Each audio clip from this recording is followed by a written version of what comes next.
Imagine a whisper across millennia, a breath held captive in stone. What if an ancient tomb, sealed against time, could shatter everything you thought you knew about the divine? Inside, not just relics, but a chilling inscription, a curse, invoking the most powerful, the most sacred name in ancient Israel, Yahweh. This isn't just an artifact, it's a primal scream from the earth itself, challenging centuries of dogma, a truth so profound, so terrifying, that no scripture alone could ever convey its full weight. This is more than history, it's a confrontation, a journey into the heart of a mystery that demands to be heard. This is the story of Yahweh's curse, the shocking truth from an ancient tomb. Asterisk, asterisk. You breathe the ancient air of Judah, thick with silence, heavy with secrets. For millennia, scholars have debated, theorized, built entire belief systems on assumptions. They spoke of what asterisk must asterisk have been. What asterisk could asterisk have been? But what if the earth itself held a counter-argument? This is not a story of finding gold or jewels. This is about finding asterisk words. Asterisk, words etched in stone, whispered by the dead, waiting for the precise moment to challenge the living. If you stay until the end, you will discover how a single ancient inscription forced the academic world to rewrite centuries of biblical history. But the hallowed halls of academia, they were deaf, blind. They rarely listen when the very earth dares to speak. For decades, a comfortable consensus had calcified, a fortress built on intellectual arrogance. Ivory tower scholars, cloistered in their dusty libraries, dismissed, with a dismissive wave of the hand, any notion of archaeological evidence directly validating biblical narratives, especially anything concerning the divine name of Yahweh.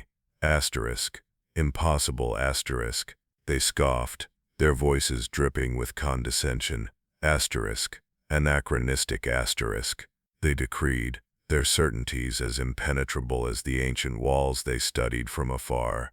Their world was neat, orderly, and utterly unprepared for the raw, untamed truth about to erupt from the ground. Have you ever felt the sting of being dismissed, simply because your truth challenged the established order? Psychological trigger, underdog, indignation, riva_justa. Fantasy, they'd declare from elevated pulpits, their voices dripping with intellectual superiority. Myths, not history. The idea of finding early, extra-biblical attestations of Yahweh's name, particularly associated with curses or blessings, was met with derision, a quaint notion perhaps for the faithful, but utterly devoid of scientific merit.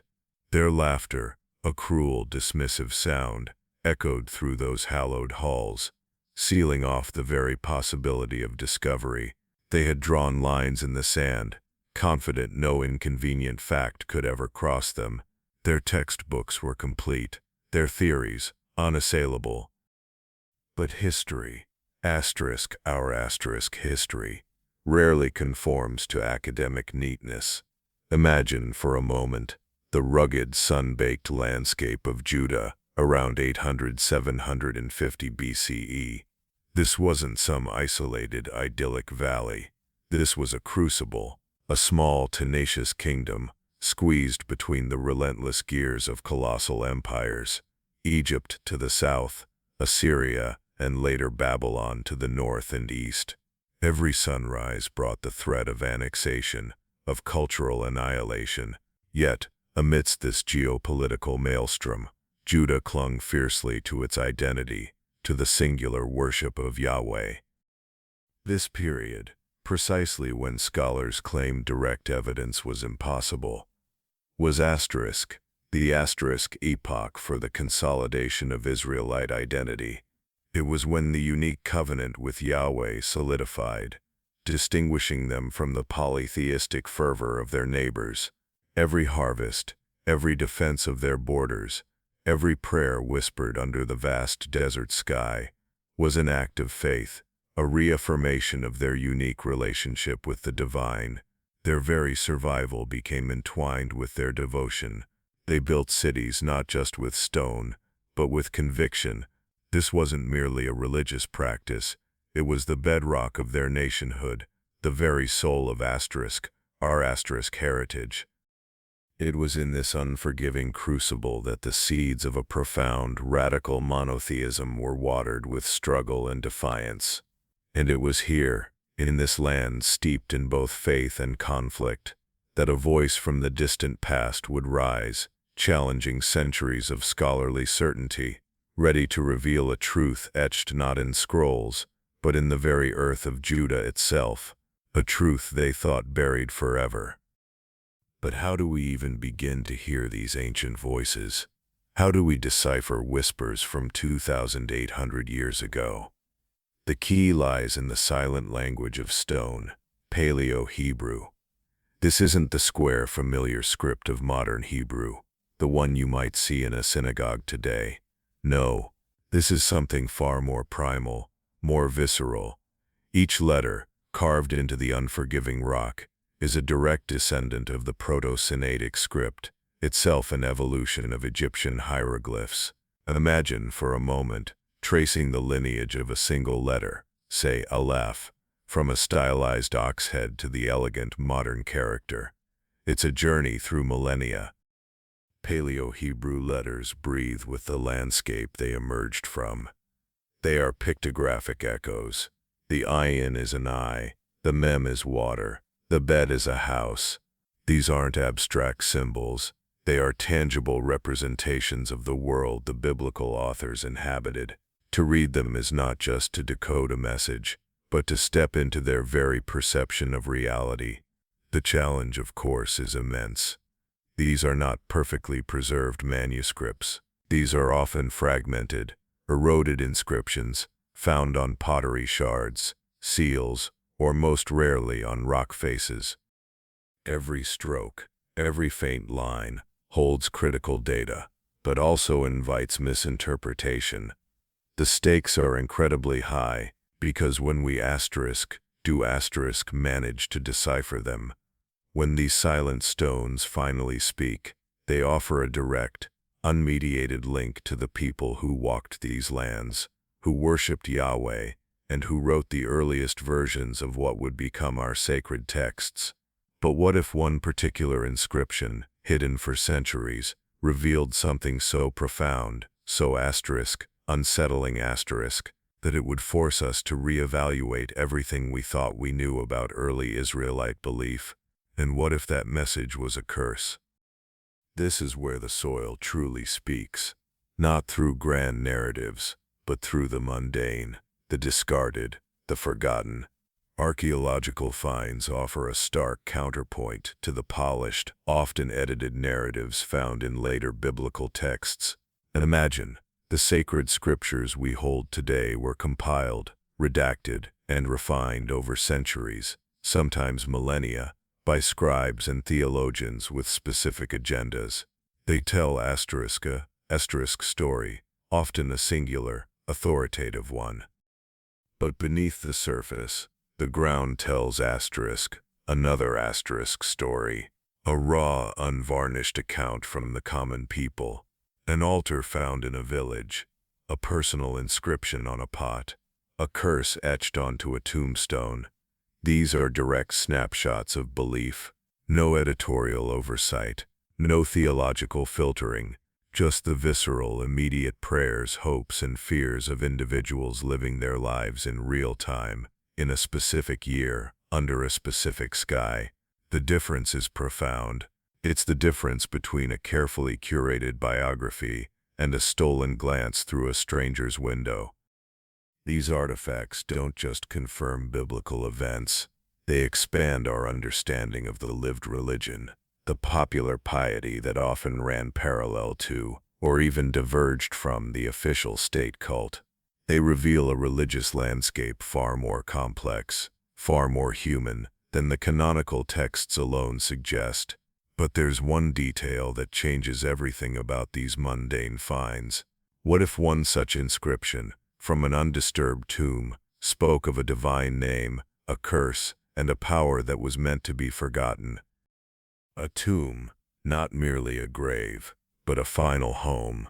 For the ancient Judahites, these subterranean chambers were more than just burial sites. They were anchors to legacy, physical manifestations of the enduring family unit. Imagine a multi-generational vault, carved meticulously into bedrock, a cool, dark sanctuary against the harsh desert sun. Here the living communicated with the dead, leaving offerings, performing rituals, believing the departed still held sway over their fortunes. Within these chambers lay not just bones but stories, everyday objects, oil lamps, water jugs, perhaps a bronze ring or a clay figurine, were carefully placed alongside the deceased.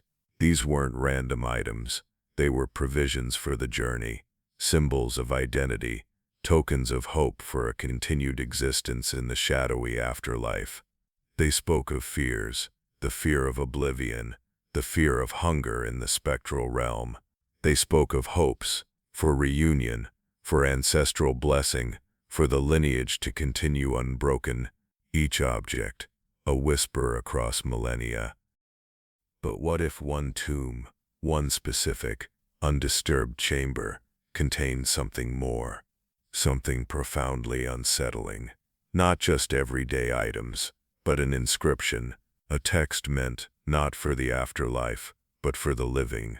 A warning, a curse, and within that curse, a name so powerful, so sacred, it was rarely written. A name that, when found in such a context, would shatter established academic consensus and rewrite the very history of early Israelite belief. This wasn't merely a burial site, this was a vault of forgotten truth.